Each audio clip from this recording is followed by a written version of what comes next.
So I'm going to share with you today a little bit about my skincare journey, particularly relating to acne. A warm welcome to this week's episode of the Face Yoga Expert podcast. If you're new to my channel, my name's Danielle Collins, world-leading face yoga expert. I am super passionate about the natural and holistic way to help us look and feel the best version of themselves.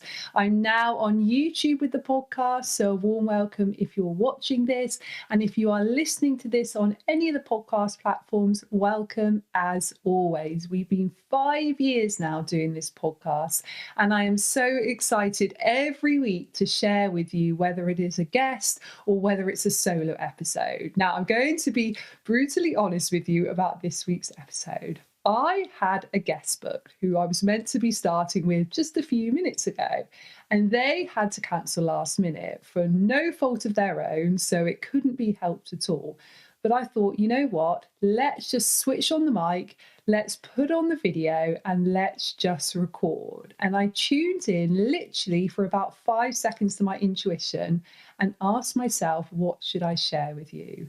And the answer I got back was my acne journey. Now, I feel like this is going to be very much an episode where I share personal stories, and there may be a little bit of jumping around as well, because I have no plan. I spent quite a long time today preparing for my guest, which is no problem because she's coming back on again, but I haven't prepared anything at all for this episode. So I am just going to be speaking from the heart and telling you a little bit about what I can remember about my acne journey, because as you will learn, some of it came many, many years ago and some of it is a little more recent. So let's go right back to the beginning. I started getting acne probably around the age of 12 or 13. Now, from what I remember, I had just a few sort of small bumps and a few whiteheads on my skin. As I started to get a little bit older, I remember 14 being quite significant because I started my period the week before I was 14, and then my skin pretty much exploded. I had cystic acne all over my back, my shoulders, a little bit on my chest, and all over my face. Now, I remember just hoping that as my periods got into a rhythm, this would calm down. It didn't calm down. I had a good 2 years of pretty severe acne. Now, this was in the 1990s, and I didn't know much, well, I knew nothing about skincare or health. And actually, I think back then, we just didn't have the information we have now. We had no internet. Of course, we had no social media, and GPs and doctors were just not informed in the way that they are now about skincare and about acne. And of course, I didn't go and see sort of a top dermatologist. A, we wouldn't have had the money to go private and do that. But B, again, it's the 1990s. Was that even done? I'm not even sure. So I had a whole variety of treatments, and from what I remember, some of them were quite harsh. I had a cream which I had to rub onto my back, and actually my mum would put it on for me because it would go all the way down to my lower back area. I put it over my shoulders and chest, and also on my neck and all the way over my face. And I remember it was almost like a big roller ball, and it came out quite clear. So when it went on, you didn't really notice it. However, it was obviously very strong because I used to have very pale blue bed covers, and you may well remember, particularly if you lived in the UK in the 1990s, that the fashion then was to have a sun, moon and stars. So it was very much a 1970s revival in the sort of mid to late 90s, and I had a bedroom which had everything sun, moon and stars. And I had this light blue bedding which went beautifully with the rug that had the sun, moon and stars on and a little lamp. And that bedding got completely bleached white. So there were huge patches of white where I'd lay in the night with this cream on my back and shoulders and my neck and my face. So if it was able to bleach bed covers from blue to white, you can imagine how strong that was for my skin. Now, needless to say, that didn't really work. It didn't really make a difference. I remember taking a few courses of different medications. I'm not really sure what they were, and I don't even remember now. And I had many courses of antibiotics. Now, if you've ever done antibiotics for acne, you'll probably know that it clears it up, because what it's doing is it's stripping all the bacteria out of your body. But eventually it makes it worse again, because it's also stripping out all the good bacteria. So as we know, we need that microbiome in our skin for it to be healthy. So actually it made the whole process so much worse. In terms of skincare, I used to use things like the Neutrogena or the very strong witch hazel. Again, if you grew up in the 1990s, you'll remember there's a real trend for these very astringent tea tree oil or witch hazel products, which really strip the skin. And even though the witch hazel and the tea tree oil, of course, are natural and essential oils, all the rest of the things put in it, particularly the alcohol base, would have been very harsh and drying on my skin. So again, it would clear it up and then it would reduce it. Now, I remember also that one thing that would clear my skin up, again, temporarily, was being in the sun. So if I was out in the sunlight, or maybe I got a light tan, or maybe even a light burn to my face, then actually it would clear my skin up. But again, normally 3 to 5 days later, it would then mean that my skin would come double as bad. So maybe my skin would clear up for a few days, but it would look so much worse afterwards. And of course, I was doing huge damage to my skin in terms of premature aging and sun damage. So that was pretty much the process until I was 18. It was that sort of constant cycle. And before I tell you about what I did at 18, which was still pretty much a toxic cycle, I just want to tell you about how it felt having my skin like that. Now, none of my friends had acne, and I don't really remember anyone in my class at school having acne. There was maybe one boy that I remember, but it was pretty much me. And as a teenager, you want to fit in, you want to be like everyone else, and you definitely don't want to be completely covered in huge, big boils on your face, and particularly on your neck, back, and shoulders. And I used to feel like this stood out like a sore thumb. I used to feel embarrassed by it. I'm sure it would have affected my personality. I remember feeling that I wasn't beautiful enough, I wasn't good enough. I really thought if you have clear skin, that makes you pretty. And if you have skin that's covered in acne, then you're absolutely not pretty at all. And I was very much a hard worker. I would get straight A's. I definitely wasn't one of the popular ones at school. I had a small group of friends. And actually, I think in the school that I was in, so working very hard, getting very good grades, but also being covered in acne, I wasn't necessarily bullied because of that, but I was definitely ostracized because of that. So I didn't look particularly sort of mainstream or normal, what people thought was the aesthetic that you should aspire to or you should have. And I wasn't acting like the cool girls either. I wasn't messing around in the classroom. I wasn't sort of unbothered about my grades. I wasn't wearing loads of makeup. So it definitely made me feel massively insecure and not enough. Then when I was 18, the doctor said to me that I could try the birth control contraceptive pill. And I went on that, and within 2 weeks, my skin was completely clear. So all of that acne cleared up. Now, I thought this is absolutely fantastic. I also remember my breasts grew as well. So I obviously had this excess estrogen through the contraceptive pill. So it cleared my skin up, just obviously lowered the testosterone that I had in my body and made my breasts grow. So clear skin and bigger breasts. I was thinking this is absolutely amazing. Now, I was on this between 18 and 21. And as I look back on that, I realize it was horrendous for my body. Now, I am very much pro the contraceptive pill. I think it can be really important for women to have control over their own body. So this is definitely not me saying don't ever go on the contraceptive pill, because actually I think it's a case by case situation. And I think in those sort of early adulthood years, the fact that my skin was clear, I just started university, I went in with so much more confidence because I started with this beautiful clear skin that I really felt like I could almost reinvent myself as a result of it.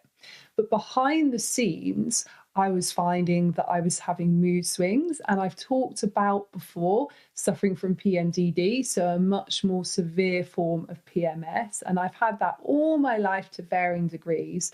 And actually, being on the contraceptive pill, often I was running the pill through, so I wasn't having periods. So my hormones were all over the place. And actually, I think that my mood swings were worse than ever then. I also had chronic thrush all the time whilst I was on the contraceptive pill. And I remember it would help things like bloating, so I'd never get bloated. And there were so many things aesthetically, which, let's face it, as you're 18, 19, 20, you absolutely love. But looking back on it now, it definitely wasn't the right choice for my body. I'm definitely a highly sensitive person, and I'm very sensitive to hormonal changes, hence the PMDD. And even now in my 40s, I have to be really careful with everything I do so it doesn't affect my hormones, so I don't get those extreme symptoms in the week following my period. And that's a whole nother podcast, and I have done a podcast about that before. But that's definitely another thing to talk about, the PMDD journey. But definitely knowing what I know now, it wasn't the right decision for me. So then it was age 21. I had just graduated from university, and many of you will know my story, and it's definitely my origin story to what I do now.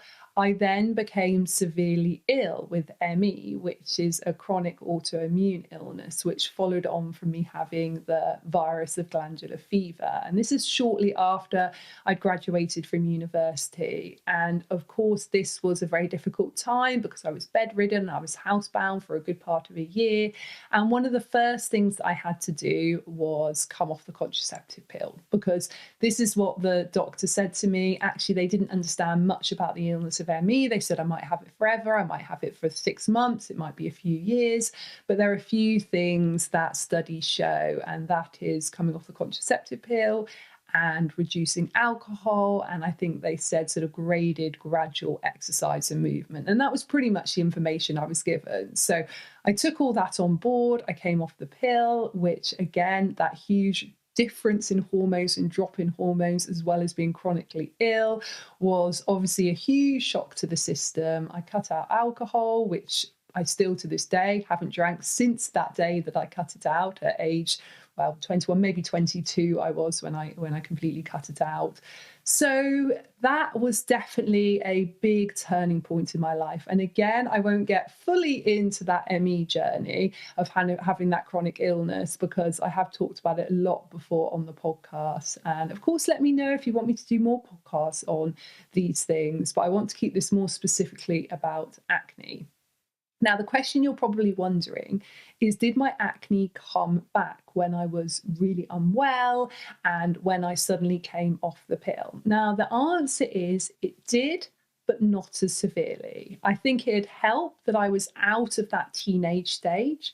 I think it also helped that I was, of course, doing nothing, going hardly anywhere, eating a very clean diet, because I was doing everything I could to heal myself. I'd cut out alcohol, I'd cut out caffeine, I was doing the candida diet to clear out all the thrush that I had had and all the candida through my body. So at that point, my acne and my skin was not really a huge problem. However, all the way into my 20s, and actually quite a bit in my 30s as well, what I would get is an occasional big sort of cystic acne spot. So not lots of little spots all over the face, and definitely not cystic acne all over, but just occasional, a very big angry spot that maybe would last many, many weeks, or sometimes a month or two, and actually sometimes even leave a scarring on the skin. And if you look carefully at my skin, and you can't really see it here because I've got a light here,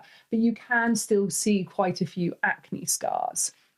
Now, I had to be very careful during my 20s and 30s in terms of what I did for my skin, because I was aware that I would have 2, 3, or 4 of these quite big spots if I wasn't looking after my skin well. Now, of course, diet made a big difference, and having that chronic illness was a massive turning point for me. And then going into my 20s, 30s, and now 40s, I lived a very different lifestyle than I did from sort of age 14 to age 21. So definitely there was less toxic load in my body. And of course, I didn't have those teenage hormones. But the other things that I did, which are just really simple, really little things, but I know made a massive difference. Number one was not using pore blocking ingredients, so non-comedogenic products. So I'd really check whether a product will clog the pores, because it's easy to think a product is just natural or even organic, but if it was clogging my pores, it would be no good for me. I also made sure that I didn't use products which stripped my skin, because I realized that I was still quite prone to having dehydrated and dry skin and quite sensitive skin, despite still being prone to acne. So I didn't want these astringent products that were going to just strip all the oil from my skin. I needed to have that delicate balance where I was hydrating, even in my 20s, and obviously definitely so now, but I was also not having anything which is going to really clog up the pores and cause these spots.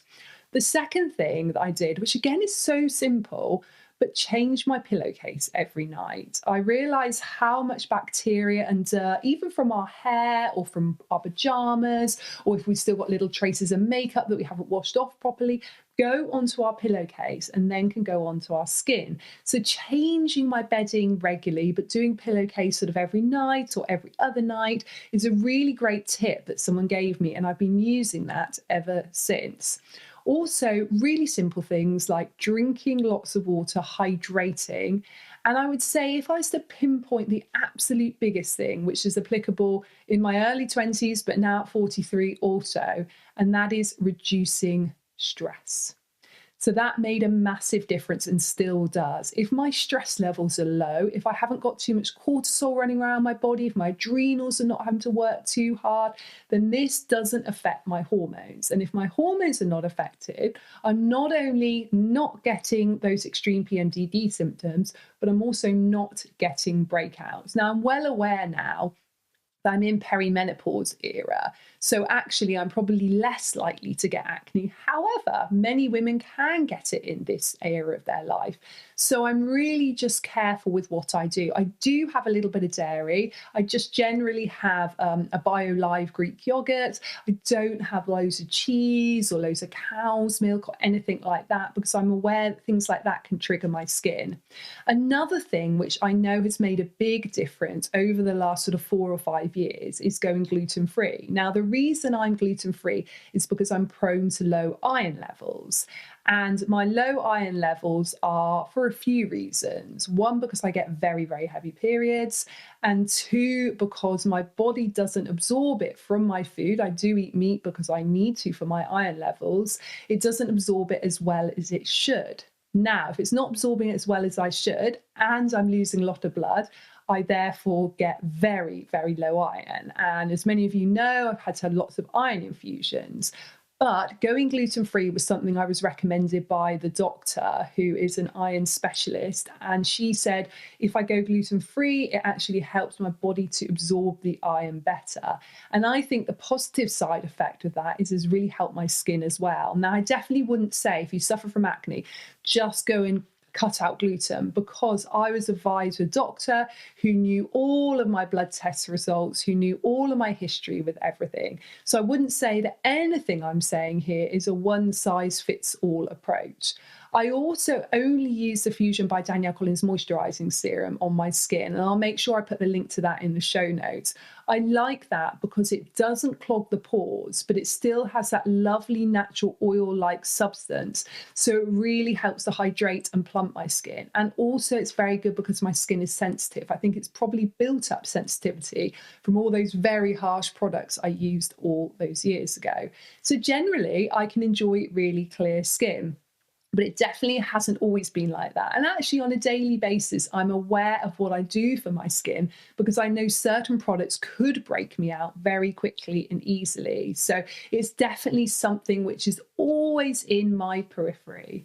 I hope this has helped you a little bit. And before we finish, I just want to say to you, if you do suffer from acne, whether you're listening to this as an 18-year-old, as a 40-year-old, as a 60-year-old, whatever age you are, please know that having acne does not mean you are not enough. It does not mean that you are not beautiful. It does not mean there is anything wrong with you. And it does not mean that you have to cut out all these things in your life and you have to not use skincare that you love. There is always a solution and there always is a way. And please know you are enough. You are beautiful and you are amazing as you are. Please do seek help if you need to. I've given you some tips here, but everyone is very different. So it's really important to reach out to the right people. We are so lucky now. We live in the digital age and the information age. So we can find out information about our skin very easily and very quickly. We can also get access to some of the best experts in the world, often for free as well, through social media, through AI. So actually you aren't alone and there's always people that can help you. And actually, if I'd had all that access and that information in my teens, then it probably would have been a very different story and a very different journey for me. So wherever you are with your skin journey, I just want to send you so much love today. Take care and I'll see you again next week.